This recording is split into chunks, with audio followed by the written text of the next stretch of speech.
우리 지난주 말씀에서 네 종류의 밭 그리고 그와 함께 네 가지 기적에 대한 교훈을 살펴보았었습니다. 마가복음 4장 5장 말씀으로 매일 성경 본문을 따라 살펴보고 있었고, 이제 오늘은 오늘 본문에 등장하는 네 부류의 사람이 있습니다. 이 네 부류의 사람과 네 종류의 밭이 어떻게 연관성이 있는가를 살펴보려고 합니다. 자, 오늘은 이제 이 오병이어의 기적과 같은 기적인데 오병이어가 아닙니다. 칠병이어입니다. 굉장히 유사하죠. 기적의 내용만 놓고 보면 똑같습니다. 그래서 어떤 사람들은 딱 그게 그거 아닌가라고 생각할지 모르겠지만 그게 아닙니다. 오병이어의 기적은 마가복음 6장에 나와 있고 오늘 본문은 칠병이어. 또 기적을 행한 장소가 또 다릅니다. 오병이어는 갈릴리를 중심으로 해서 서쪽 유대 지역 베세다라는 지역에서 기적을 행하셨다면 이 칠병이어의 기적은 갈릴리 호수를 중심으로 해서 동쪽 편 이방 땅입니다. 이방 데가볼리 지역에서 이 기적을 행하십니다. 갈릴리 호수는요 굉장히 너무 커서 길이가 동서로 가장 긴 곳은 12km, 남북으로 가장 긴 거리는 21km. 호수라고 하기엔 너무 크다 보니까 그걸 바다라고 부르는 경우가 얼마나 많습니까? 그 갈릴리 호수 요단강을 중심으로 해서 국경이 나누어집니다. 지금은 서쪽은 이스라엘이고 동쪽은 요르단 땅이고, 과거에는 이방 땅, 데가볼리는 10개의 도시가 모여있는 땅을 데가볼리 지역이라고 말을 했었는데 나누어져서 있는 것을 보게 되어지고요.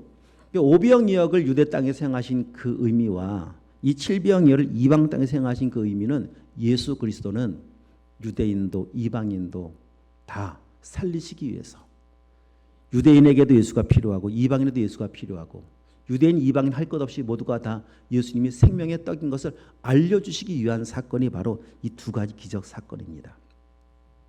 그러니까 예수는 유대인만을 위해서 오신 게 아니에요. 우리 모두를 위해서 오신 분이십니다.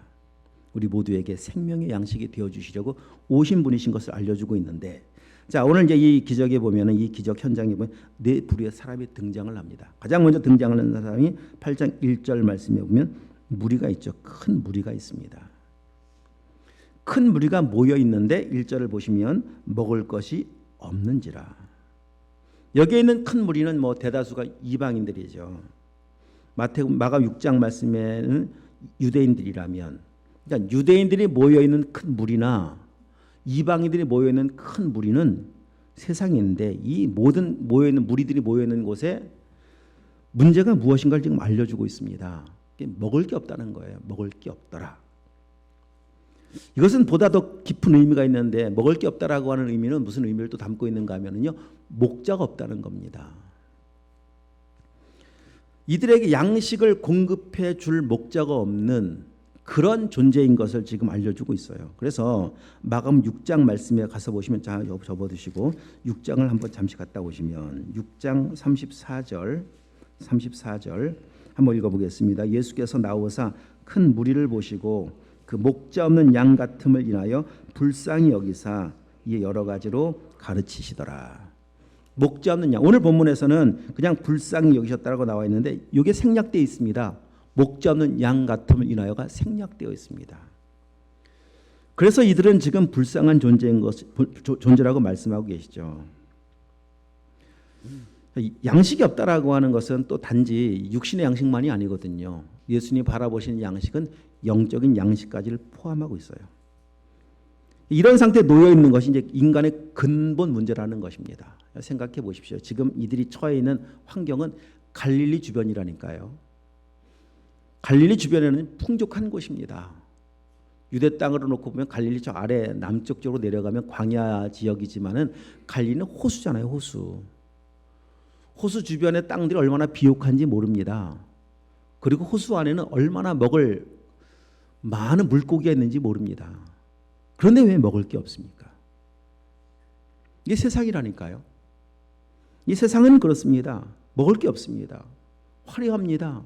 풍족합니다. 그런데 먹을 게 없습니다. 그것을 이제 아모스 선지자가 이렇게 성경 아모스 8장 1절 말씀을 말씀하고 있어요. 주 여호와의 말씀이라 보라 날이 이를지라 내가 기근을 땅에 보내리니 양식이 없어 주림이 아니며 물이 없어 가람이 아니요 여호와의 말씀을 듣지 못한 기갈이라. 지금 그런 상태에 놓여 있다는 겁니다. 화려한데 텅 비어 있습니다. 풍족한데 공허합니다. 이게 세상입니다. 이 공허함의 문제는 그 어떤 것으로 채워지질 않습니다. 인간의 공허함의 문제 해결해 보려고 수없이 많은 노력을 하고 시도를 하죠. 돈으로, 명예로, 권력으로, 쾌락으로 채워보려고 하지만 채워지질 않습니다. 오늘 이 시대가 그런 시대가 되어버렸습니다. 지금도 마찬가지입니다. 더 강력한 쾌락을 원하다 보니까 마약까지 등장을 했고, 마약으로 인해서 오늘 우리나라도 심각한 상황에 처해 있는 것, 매스컴을 통해서 얼마나 많이 듣게 되어집니까? 왜 공허하다는 겁니다. 지금 사람의 마음들이. 저 미국의 빌라델피아라는 그 도시는요, 물론 도시 전체는 아니겠지만 도시의 일부는 그냥 마약 도시가 되어버렸습니다. 여러분 돌아가셔서 한번 충격스러운 장면이겠지만은 유튜브 영상에 빌라델피아 마약 거리 그냥 그렇게만 쳐도요, 정말 이런 세상이 있나 싶을 정도의 충격을 받게 될 겁니다. 그냥 온통 도시의 마약 주사기들이 그냥 난무해 있고, 그곳에 있는 사람들은요 좀비가 되어버렸습니다. 정상적인 생활을 할 수가 없습니다. 그 시작과 출발이 무엇이겠습니까? 공허함을 채워보려고, 이 공허한 마음을 한번 해결해 보려고 시도하다 거기까지 갔다라고 하는 거예요. 여러분, 세상에는 손쓸 방법 없습니다. 인간의 공허함을 채우고 해결할 수 있는 방법은 없습니다. 여러분, 그래서 예수님께서 오신 거예요. 만약에 공허함을 해결할 방법이 있다면 굳이 오실 필요 없으셨겠죠. 방법이 없기 때문에 주님이 직접 오셨습니다. 그래서 생명의 떡이 되어주셨고, 말씀으로만 공허함을 채울 수가 있고 해결하실 수 있으면 이미 창세기에서, 자 우리 다시 창세기로 1장을 한번 가보도록 할까요? 창세기 1장 1절 맨 앞절을 한번 펴보십시오. 자, 우리 1절은 다 함께 읽어보고 2절은 우리 학생 청년들만 한번 읽어보겠습니다. 1절은 다 함께 읽습니다. 시작. 태초에 하나님이 천지를 창조하시니라.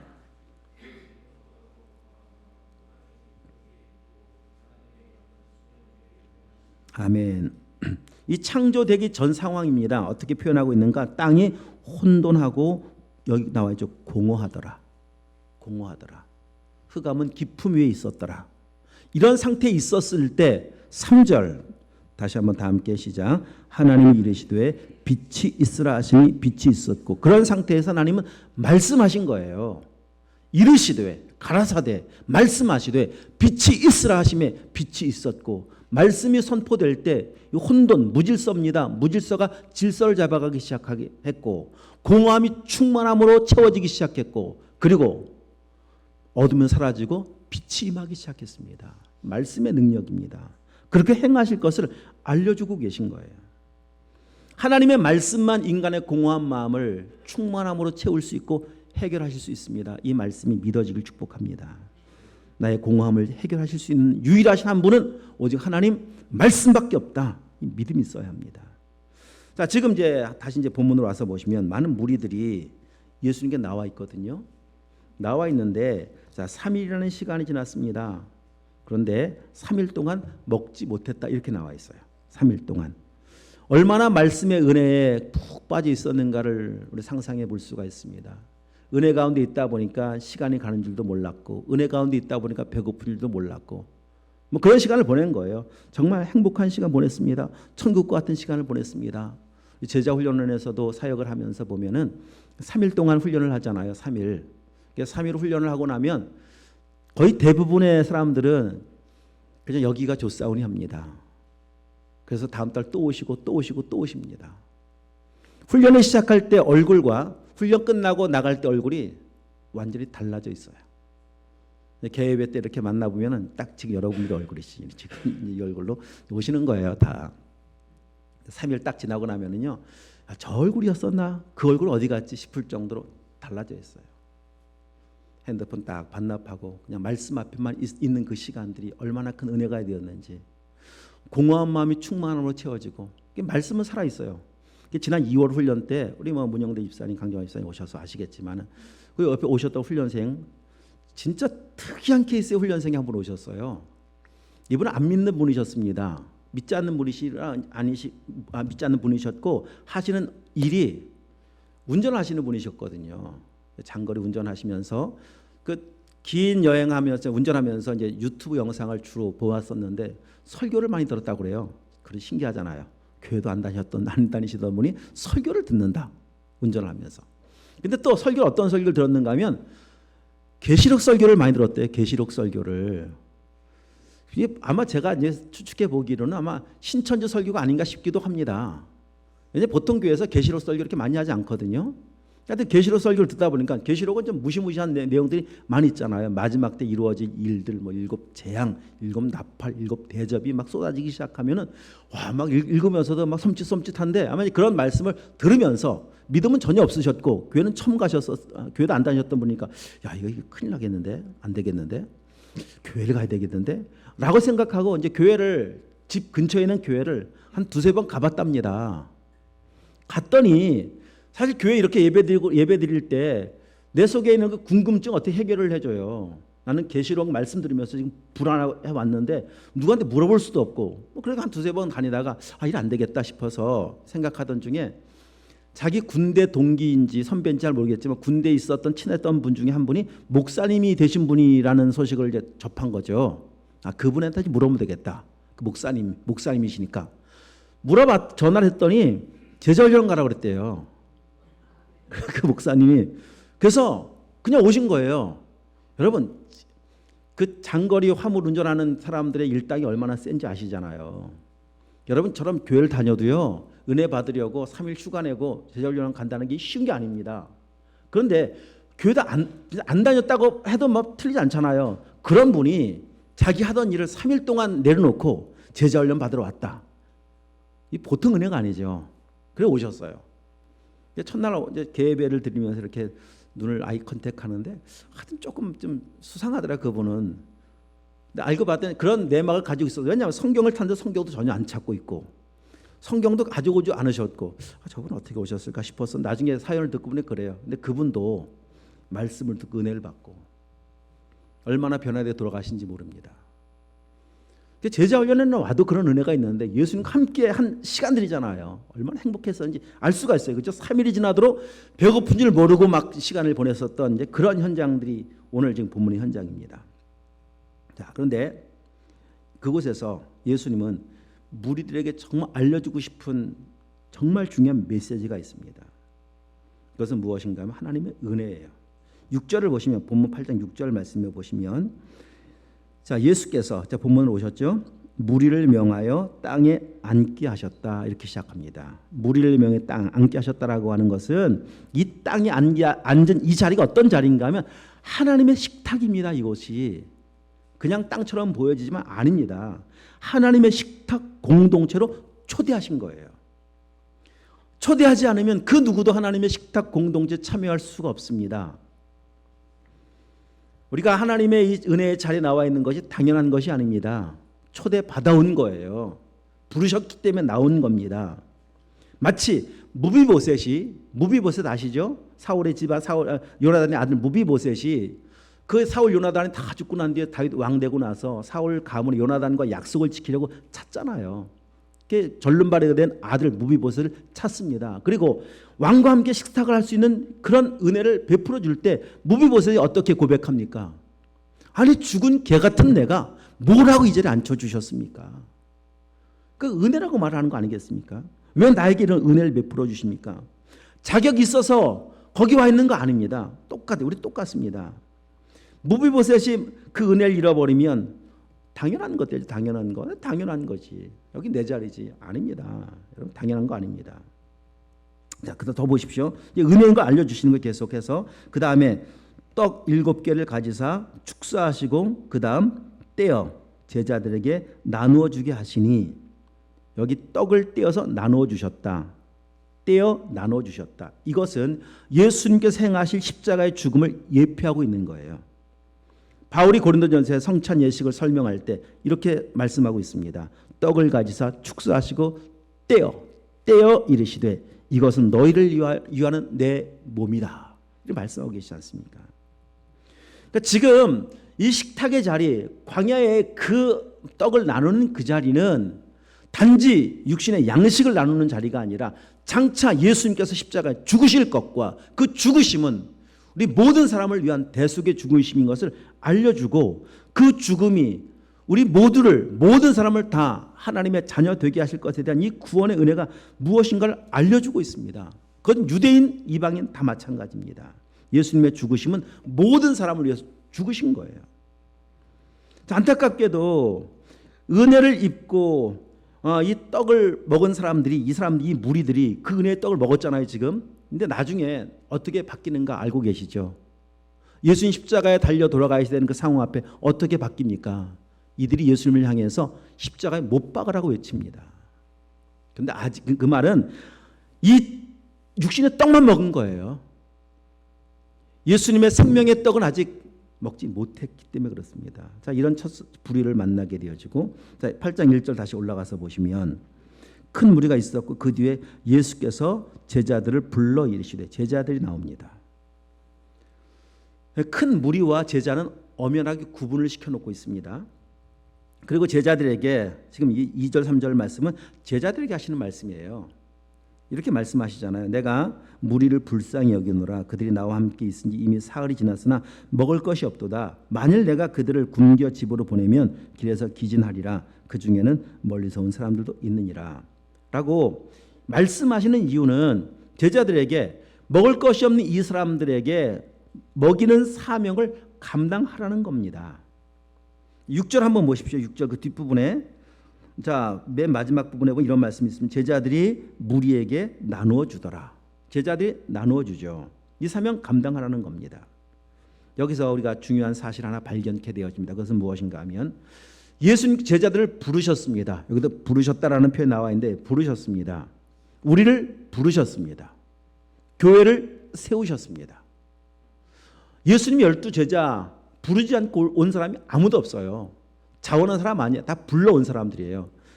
잠깐만 우리가 접어두시고 마가복음 3장을 한번 다시 한번 갔다 와 보십시다. 마가복음 3장 13절 말씀. 13절, 3장 13절 다 함께 시작. 또 산에 오르사 자기가 원하는 자들을 부르시니 나온지라 라고 하면서 12명의 이름을 소개하고 있습니다. 부르신 자들이라고 말씀하고 계시죠. 교회라고 하는, 에클레시아라고 하는 것은 부르심을 받은 자들의 모임이 교회입니다. 부름 받았습니다. 왜 부르셨는가? 왜 제자들을 부르셨고, 왜 교회를 세우셨고, 왜 우리를 불러 모아주셨는가? 이 중요한 의미를 지금 알려주고 계신 거예요. 그것은 무엇인가 하면, 이 무리에게 떡을 나누는 그 일을 감당하게 하시려고, 사명을 감당케 하시려고 부르셨습니다. 그래서 교회가 존재하는 이유는 사명 때문입니다. 우리가 존재하는 이유 똑같습니다. 사명 때문에 존재하는 거예요. 그래서 은혜와 사명은 하나입니다.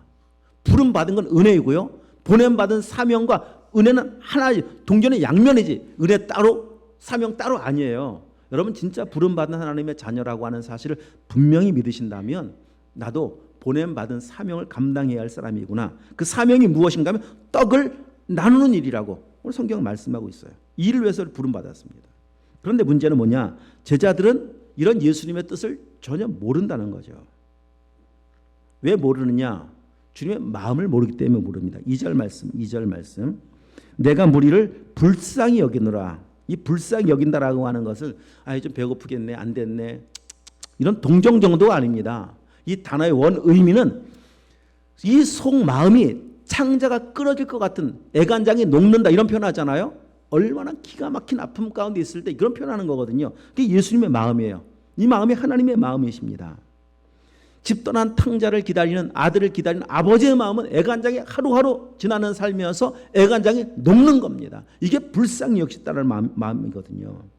그래서 예수님께서 이 땅에 오실 수 있었습니다. 그 사랑 때문에. 하나님께서는 독생자를 보내실 수밖에 없으셨고요. 왜? 사랑하시기 때문에. 이렇게 사랑하고 계신 예수님의 마음, 그러니까 사명을 감당해야 하는 부름받은 제자들로서, 교회로서 우리 모두에게 필요한 것이 무엇인가 하면 이 마음이 필요해요. 마음. 빌립보서 2장 5절, 너희 안에 이 마음을 품으라. 곧 그리스도 예수의 마음이니. 마음입니다. 마음을 품을 때 사명 감당할 수 있어요. 마음 없으면 사명 감당 못합니다.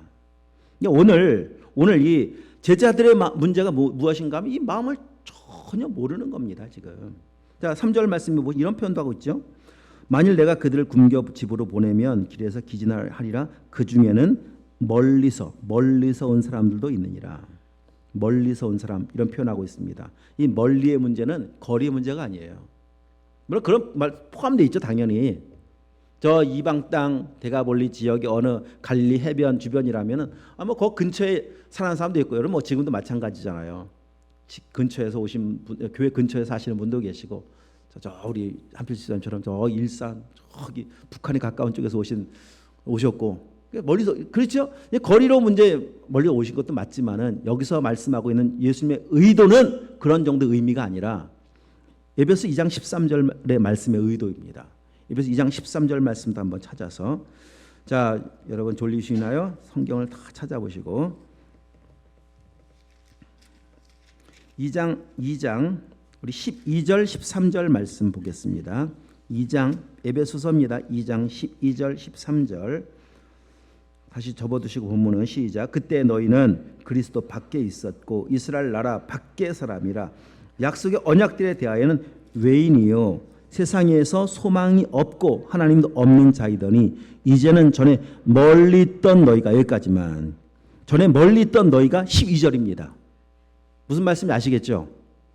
거리가 여기서부터 뭐 몇 킬로 이런 의미가 아니라 하나님과 아무 상관없이 살고 있는 사람들, 그리스도 밖에 있었던 사람들, 이 멀리 있는 사람들입니다. 멀리 있는 사람들을, 그런 사람들을, 자, 일단 너희가 나머지 시작. 그리스도 예수 안에서 그리스도 피로 가까워졌느니라. 이게 예수님의 사역이십니다. 멀리서 온 자들도 있느니라. 그 말이 뭡니까? 주님과 상관없는 사람들이 얼마나 많은지 아느냐? 나는 그들을 향한 마음이, 내 마음이 어떤 마음인 줄 아느냐? 그들을 향해서 주님의 뜻은 굶겨 보내길 원하지 않습니다. 그들을 향한 주님의 마음은 그들을 살리시길 원하시는 주님의 마음이십니다. 이 땅에 오신 목적이 뭡니까? 양으로 생명을 얻게 하시려 오신 거잖아요. 살리시려 오신 거잖아요. 이렇게 예수님은 모든 민족을 구원하시기 위해서 이 땅에 오셨다는 거예요. 그런데 제자들은 모른다는 겁니다. 이런 마음을. 다시 이제 본문 와서 보시면 4절 말씀. 그래서 이렇게 말을 하죠, 제자들이. 자, 제자들이 한번 대답을 한번 볼까요? 시작. 제자들이 대답하되 이 광야 어디서 떡을 얻어 이 사람들로 배부르게 할 수 있으리까? 이 말은 어떤 의미를 담고 있는 건가 하면, 아니야 예수님, 우리가 이 사람들까지 신경 써야 됩니까? 이 사람들이 우리가 무슨 상관이 있다고요? 지금 광야 아닙니까? 지금 때는 지금 저물지 않았습니까? 아니 여기서 우리가 왜 이 사람들을 위해서 이렇게 애를 쓰고 노력을 해야 됩니까? 이게 제자들이고 일반 유대인들의 반응입니다. 이방인들을 대하는 유대인들의 반응. 너희가 멀리 있다고 생각하는 저들, 너희가 그리스도 밖에 있다고 생각하는 개 취급하는 저들, 그러나 나는 그들을 불쌍히 여기고 있다. 이들을 구원하기 위해서 내가 이 땅에 온 것이고 이들을 향한 나의 마음은 지금 애간장에 녹는 마음이란다. 전혀 모릅니다. 전혀 모릅니다. 제자들의 말이 틀린 건 아니에요. 말은 맞아요. 일리 있어요. 논리적이에요. 이성적이에요. 합리적이에요. 틀린 게 있습니다. 무엇이 틀렸는가 하면 주님 하나님의 마음을 모른다라고 하는 겁니다. 여러분 이렇게 한번 바꿔볼까요? 지금 굶어 있는 멀리 있는 그들이 내 사랑하는 자식이라고 생각해 보십시오. 내 사랑하는 자식이 지금 굶어 죽어가고 있습니다. 여러분 그래도 아니 지금 상황이 어떤 상황입니까? 그렇게 말할까요? 때가 어느 때입니까? 여기가 어디입니까? 그렇게 말을 할까요? 내 사랑하는 자식이 굶어 죽어가고 있는데 그럴 수가 없습니다. 이미 굶어 죽어가고 있는 그 상황 앞에서 광야를 헤매고 다닐 겁니다. 먹을 걸 찾아서. 날이 어두워졌습니까? 아침을 기다릴까요? 그럴 수가 없습니다. 굶어 죽어가고 있습니다. 지금 밤을 그냥 헤매면서 먹을 걸 찾아다니지 않겠습니까? 어떻게 이런 말을 합니까? 그래서 사랑의 힘은 위대한 거예요. 하늘 보자 영광을 버립니다. 그게 하나님의 사랑이었고 사랑의 힘이었습니다. 그런데 오늘 이제 본문을 통해서도 알 수 있고 우리가 삶을 통해 알 수 있는 것처럼 사랑이 사라지고 나면은 아주 현실적이 돼 버려요. 우리 그런 표현 하잖아요. 콩깍지가 씌었다느니 뭐 이런 말 하잖아요. 사랑이 눈에 멀기 시작하면 뭐 보이는 게 없습니다. 뭐 밤낮 가립니까? 뭐 이런 저런 추위 더위 뭐 이런 거 따지고 그렇습니까? 다 식어져 버리십시오. 현실적, 아주 극현실적이 된다. 아 추워 지금 날씨가 너무 추워. 아 배고파 지금. 반응하질 않아요. 제자들 보십시오 지금. 얼마나 큰 은혜로 부르심을 받고 여기 와 있습니까? 얼마나 많은 기적을 경험했습니까? 그럼에도 불구하고 이들은 아직 내가 누군지 전혀 모릅니다. 나를 모르니 주님을 알 수가 없고 주님의 사랑을 알 수가 없죠. 나 같은 죄인 때문에 주님이 이 땅에 오신 것인데 그 사랑을 알 수가 전혀 없습니다. 제자들의 관심은 떡 나누는 거 아니에요. 제자들의 관심은 빨리 예루살렘 들어가서 한 자리 차지하는 거죠. 그래서 후에 예수님께서 십자가를 지셔야 되는 그 상황 앞에 딱 섰을 때 다 흩어지잖아요. 그렇게 호언장담했던 베드로는 저주하면서 부인해 버리잖아요. 이게 지금 제자들의 모습. 두 번째 불의의 모습입니다. 세 번째 불의요. 자, 성경을 아무리 봐도 그 사람은 누구라고 소개하고 있지도 않고, 뭐 마가복음 6장에 보면은 또 요한복음에 보면은 이제 오병이어는 다 나와 있거든요. 사복음서에 보면 이제 어린 아이라 소개하고 있는 부분이 있지만 여긴 잘 나와 있지 않습니다만, 하여튼 분명한 것은 누군가 드린 떡 7개를 드린 사람이 있었다는 거죠. 물고기 2마리를 드린 사람이 있었습니다. 아마 그 오병이어의 기적을 현장과 이렇게 연관시켜 본다면 아마 그 사람도 어린 아이일지 모르겠습니다. 하여튼 누군지 모릅니다. 알 수 없습니다. 아무튼 중요한 건 누군가 드렸습니다. 이 사람이 드린 것이 사람의 보기에는 뭐 별 볼일 없어 보일 수 있습니다. 왜냐하면 지금 얼마나 많은 사람들이 있습니까? 그 수천 명, 4천 명, 먹은 사람 4천 명이더라. 4천 명이 모이는 자리에서 떡 7개가 뭐 얼마나 되겠습니까? 누구 코에 붙여 한마디로 말해서. 그런데 그렇게 보잘것없어 보이는 것으로 예수님은 다 먹이고도 남기셨어요. 충분했습니다. 하나님이 행하셨던, 예수님께서 특히 예수님이 행하셨던 사역의 방법은요, 무에서 유를 창조하실 수 있는 분이시지만 그런 사역을 하신 적은 없습니다. 돌로도 떡을 안 만드셨어요. 떡으로 떡을 만드셨지 돌로도 안 만드셨다니까요. 그런데 떡이 5개만 있어도 되고요, 뭐 하나만 안 될까요? 충분합니다. 충분합니다. 수없이 많은 사람 앞에 지금 떡 7개 아무것도 아닌 것처럼 보여줘도 아무것도 아닌 게 아니에요. 엄청난 겁니다. 그것은 4천 명 이상은 못 먹일까요? 4만 명이면 안 되나요? 40만 명은 안 돼요? 40억, 70억 지구촌 인구는 안 됩니까? 하나님이 행하시는데 다 먹이고도 남길 수 있습니다. 떡 7개가 아무것도 아닌 게 아니라니까요. 그래서 하나님 어떻게 행하시느냐? 드린 것으로 행하시고 받은 것으로 행하시고 있는 것으로 행하시고, 드리지 않고 심지 않으면 절대 거두지 못합니다. 하나님이 행하시는 역사는 경험할 수 없습니다. 하나님이 일하시며 경험하는 삶을 살기 원하신다면 드려야 돼요. 심어야 돼요. 절대적인 원칙입니다. 오늘 우리가 불렀던 찬양의 가사야. 자, 주가 일하시네, 주가 일하시네. 언제? 날이 저물어가는 그 빈들에서 어떤 사람에게? 주께 아끼지 않는 자에게, 아끼지 않는 자에게. 이 가사를 그냥 귀로만 들었었을 때 이 가사를 아끼지 않는을 맡기지 않는 이렇게 들었었어요. 맡기지 않는 데서 일을 하시지. 주가 일하시네, 주가 주께 맡기지 않는 자에게. 그렇게도 막 불렀었습니다. 아무 생각도 안 하고. 근데 곰곰이 아니 맡기지 않는데 어떻게 일을 할까? 근데 가사를 정확히 알고 보니까 맡기지 않는 게 아니죠. 아끼지 않는 자에게. 아멘이신가요?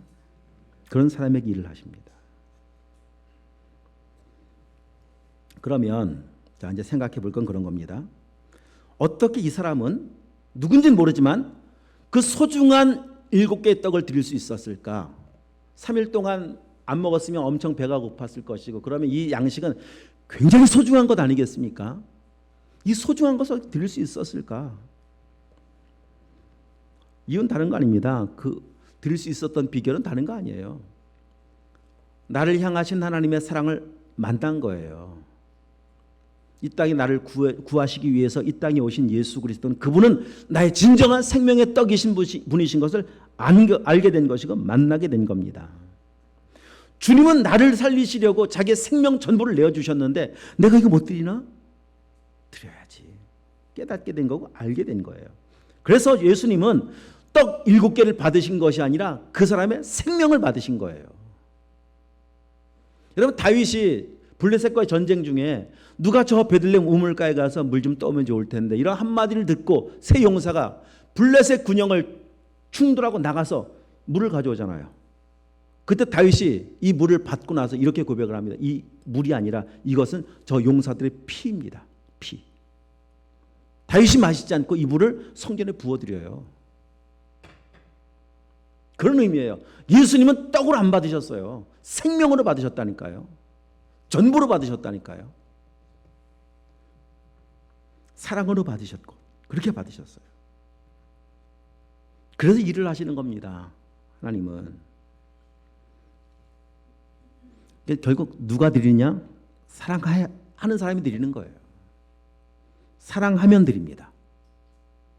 사랑하면 아까워하지 않습니다. 여러분, 일상에서 경험하시며 사시잖아요. 뭐 굳이 하나님을 등장시키지 않더라도요. 일상을 삶을 살아가면서 사랑하는 가족이 됐든 뭐 친구가 됐든 누가 됐든 간에 사랑하는데 아까워하던가요? 사랑하면 아낌없이 드립니다. 아낌없이 사용합니다. 자, 주님을 위해서 드리지 못하고 있다. 왜 못 드립니까? 결론은 똑같습니다. 사랑하지 않는 거예요. 사랑하는데 근데 어떻게 안 드려요? 안 맞잖아요. 여러분, 나무는 열매로 확인하는 거예요. 그 나무가 어떤 나무인지는. 어떤 열매가 맺힌 걸 보면 그 나무인 걸 정확히 확인할 수가 있는 것처럼 우리의 삶이 열매로 우리의 상태를, 우리의 주님과의 관계를 확인하고 점검하셔야 돼요. 사랑하는데 입으로 주여 주여 하는데요. 주여 주여 하면서 어떻게 주의 뜻을 안 삽니까? 여러분, 이런 마귀의 속임수에서 우리 속지 말고 빨리 벗어나셔야 돼요. 그러니까 마지막 때 되면 속아 있는 사람 너무 많다는 것 아니겠습니까? 성경 말씀에 주여 주여 썼어요. 다들 그들은 엄청 사랑하는 줄 알았었어요. 근데 주님과 아무 상관없어요. 얼마나 많다고 말씀하고 있습니까? 자, 하나님이 우리를 얼마나 사랑하셨는가? 요한복음 3장 16절 말씀과 같이 하나님이 세상 이처럼 이처럼 독생자를 주시기까지 사랑하셨다. 그래서 로마서 5장 8절 우리를 향하신 하나님의 사랑을 확증, 도장 딱 찍어서 더 이상 의심할 수 없게끔 하셨잖아요. 만약 하나님도 입으로 사랑하셨다면 어떻게 구원을 받겠습니까? 그래서 말씀하시는 거예요. 형제들아, 말과 혀로 사랑하지 말고 행함과 진실함으로 해라. 말씀하고 계시지 않습니까? 그렇게 하나님을 사랑하는 사람 한 명만 있어도요, 하나님은 이런 기적을 행하세요. 한 명만 있어도. 자, 이제 마지막 네 번째 부류가 나오는데 11절 이하에 나오는 바리새인들입니다. 바리새인들이 나와 11절 예수를 힐난하며 그를 시험하여 하늘로부터 오는 표적을 구하더라. 예수님 계신 곳에 항상 빠지지 않고 등장하는 인물 한 부류 바리새인 서기관들, 약방의 감초와 같아요. 그리고 한결같이 이들은 예수님께 나와서 보여준 태도가 이런 태도예요. 여기 힐난한다라고 하는 말은 무슨 말인가 하면 조사관, 마치 경찰이 검찰이 죄수를 딱 앉혀놓고 조사할 때 보이는 태도. 자, 여러분 생각해 보세요. 검찰과 죄수가 지금 한 자리에 있습니다. 누가 갑입니까? 당연히 검찰이 갑이고 경찰이 갑이잖아요. 지금 그 말은 힐난한다라고 하는 말은 내가 갑이라는 거예요. 예수님 앞에 나와서. 좀 살펴봐야지, 조사해봐야지. 저 어디 잡아 죽일 만한 근거가 없나? 시험한다거나 시험관입니다. 시험이나 해볼 정도의 대상이라고 지금 여기고 있지. 이들은 단 한 번도 예수님께 나오면서 은혜 받아야지. 원래 은혜 받으러 나갑니다. 이런 마음으로 나온 적이 단 한 번도 없어요. 만약에 한 번이라도 있었다면 은혜 받았겠죠. 단 한 번도 없어요. 단 한 번도. 야, 정말 한결같습니다. 그런 의미로 보면 바리새인들 한결같아요. 변함이 없어요. 멋있어야죠, 그렇죠? 한결같더라. 성경에 나오는 바리새인의 모습, 꿋꿋한 의지를 가지고 한결같이 힐난하고 조사하는 사람들. 예수님 얼마나 안타깝게 말씀하시는가 하면 너희도 천국에 들어가지 않을 뿐더러 천국 문 앞에 딱 서서 천국에 들어가는 자도 막고 있는 사람이로다. 화 있을진저 외식하는 서기관과 바리새인들이여. 안타깝지 않습니까? 그러면서 이들의 엄청난 착각이 뭔지 아세요? 나는 구원받은 사람. 왜? 혈통이 아브라함 후손. 여러분, 이 바리새인의 착각, 우리의 착각일 수 있다는 겁니다. 모태신앙 기독교 집안 태어나서 열심히 교회 다녔었지 당연히 구원이지. 당연 구원이 어디 있어요? 당연 구원은 없습니다. 은혜로 구원받는 거지. 믿음으로 구원받는 거죠. 자, 이 네 부류의 사람들을 이제 네 밭에 비유해 보면은 이제 우리의 상태가 확실하게 드러나요. 네 종류의 밭이 예수님 마감 4장 말씀하시는데 첫 번째 밭은 길가였습니다. 누가 길가의 부류에 속하는지 금방 나오죠. 금방 바리새인들입니다. 길가입니다. 마음이 굳게 닫혀져 있습니다. 말씀이 들어갈 그 어떤 틈이 보이질 않습니다. 완고합니다. 완악합니다. 말씀은 단 한마디도 그들의 삶에 영향을 미치지 못합니다. 말씀에 순종한다? 상상할 수 없는 일이에요. 길가예요. 우리의 모습이 이렇다면 지금 내가 바리새인이구나. 내 마음이 길가구나. 지금 점검하셔야 돼요, 여러분. 지금 그냥 넘어갈 문제들 아닙니다. 돌짝밭이 그 다음 나옵니다. 돌 위에 얇게 흙이 넓힌 곳에 뿌렸더니 금방 해가 나오자 타서 말라버렸더라. 어떤 사람일까요? 무리들입니다. 얼마나 많은 기적을 경험했습니까? 은혜를 체험했습니까? 그런데 현실의 문제를 못 넘어서요. 십자가 예수 못 받아들입니다. 십자가 못 박으라고 외치죠. 현실의 문제 앞에만 서면 늘 넘어지는 사람들, 돌짝밭의 마음을 가진 사람들, 가시덤불 제자들이죠. 제자들. 주님을 사랑하는 것보다 자기를 사랑하는 사랑이 훨씬 더 커요. 욕심이 가로막더라. 욕심이 가시거든요. 염려가 가로막더라. 아까 말씀드렸죠. 이들은 떡 나누는 일에 관심 없다니까요.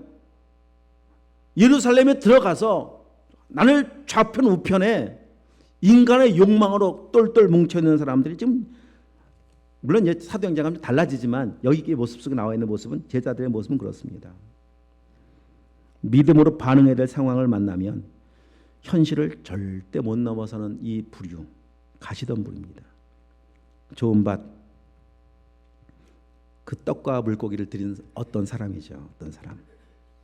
예수님 말씀하셔서 좋은 밭이 되면 거기에 씨를 뿌리면 30배, 60배, 100배 열매를 맺느니라.